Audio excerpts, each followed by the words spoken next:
नमस्कार दोस्तों, मैं विनय दुबे मुंबई से। इस समय मैं हूं इलाहाबाद हाई कोर्ट में। अभी कुछ समय पहले ही डॉक्टर कफील खान की सुनवाई खत्म हुई है। इस वीडियो के माध्यम से मैं आपको वो बताना चाहता हूं जो आप जानना चाहते हैं कि आखिर आज कोर्ट रूम में हुआ क्या। आज इलाहाबाद हाई कोर्ट के कोर्ट नंबर 48 में डॉक्टर जस्टिस मिश्रा और जस्टिस वर्मा की बेंच में डॉक्टर कफील खान की सुनवाई शुरू होती है।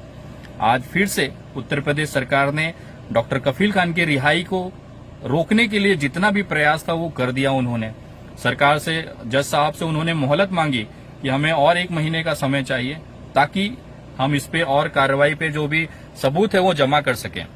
लेकिन ये एक बहुत ही खूबसूरत चीज आज कोर्ट से निकल के आई, वो ये थी कि आज जज साहब ने खुद गंभीरता से इस मामले को सुना और उन्होंने योगी सरकार को फटकार लगाई, उनको डांटा वहां पे कि आप इस तरह से समय बर्बाद कर रहे हैं कोर्ट का।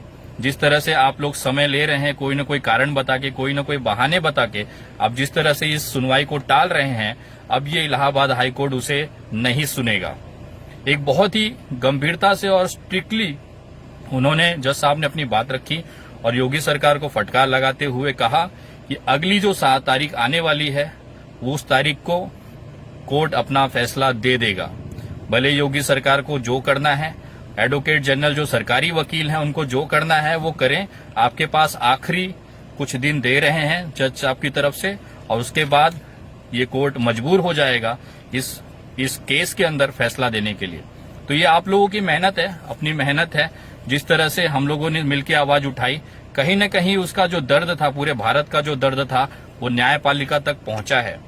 ये आप लोगों ने जिस तरह से दिन भर सोशल मीडिया से लेके सड़कों पे उतर के लोगों ने आवाज उठाई डॉक्टर कफील खान के लिए, ये उन सबकी मेहनत का फल है कि आज जज साहब को ये एहसास हुआ कि अब इस मामले में ज्यादा देरी नहीं करनी है। और सबसे सुखद बात यह था कि जज साहब ने सरकार को बहुत कड़े शब्दों में उनको डांटा है कि अब आगे ये सुनवाई नहीं टलेगी। 19 अगस्त की तारीख पड़ी है।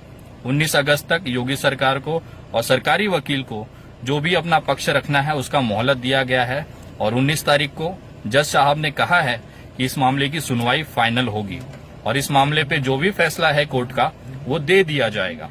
तो अब कहीं न कहीं ये उम्मीद जगी है कि 19 अगस्त को डॉक्टर कफील खान 100% रिहा हो जाएंगे, या अगर नहीं भी होते हैं तो कम से कम हाई कोर्ट से निकल के सुप्रीम कोर्ट में अपील करने के लिए डॉक्टर कफील के परिवार को मौका मिल जाएगा। बहुत सारे लोग बोलते थे, विनय जी आप इलाहाबाद जाते हैं, आखिर आप करते क्या हैं?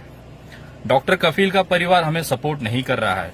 डॉक्टर कफील का जो लीगल टीम है वो हमें सपोर्ट नहीं करती है, ना हमें कोई दस्तावेज लगाने दे रही है, ना कोई भी काम वो करने दे रही है। मैं समझ सकता हूँ, वो ऑलरेडी इस केस में पुराने हैं, सारी चीजें जानते हैं और उनकी बात भी सही है।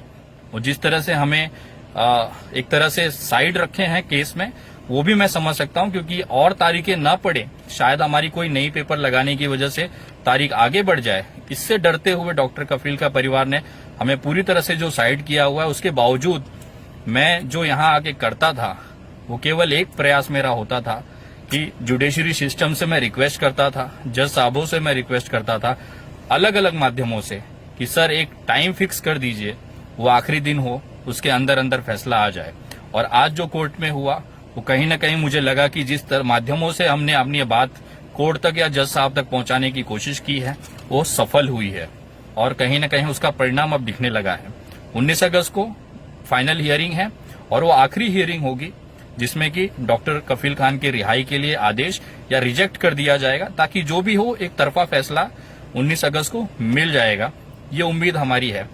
मैं वापस 19 अगस्त को इलाहाबाद हाई कोर्ट रहूंगा और उस दिन आप लोगों को जो खुशखबरी है इस केस के माध्यम से वो आप लोग तक पहुंचाऊंगा, ऐसी मुझे पूरी उम्मीद है।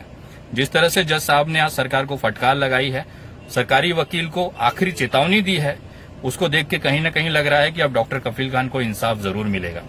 हम लोग, आप सभी एक साथ इस तरह से जो आवाज उठा रहे उठाते रहिए। पूरा देश डॉक्टर कफील खान के परिवार के साथ में है और हम सब मिलकर ये लड़ाई लड़ेंगे। और मुझे पूरा विश्वास है, जिस संविधान की हम बात करते हैं, जिस संविधान पे हमें विश्वास है, वो कभी भी एक बेगुनाह के साथ बेइंसाफी नहीं करेगा। तो इस विश्वास के साथ आज मैं इलाहाबाद से मुंबई के लिए निकल रहा हूं और मैं वादा करता हूं वापस मैं इलाहाबाद हाईकोर्ट 19 अगस्त को रहूंगा और आप लोगों को यहां से जो जानकारियां हैं वो अपडेट करूंगा। आप लोगों का साथ, आप लोगों का प्यार इसी तरह बना रहे। विनय दुबे हमेशा डॉक्टर कफील खान के परिवार के साथ खड़ा है और जब तक वो रिहा नहीं हो जाएंगे तब तक मेरी मुहिम ये चलती रहेगी। जय हिंद, जय महाराष्ट्र। सुब्हानल्लाह वल्हम्दुलिल्लाह ला इलाहा इल्लल्लाह अल्लाहु अकबर।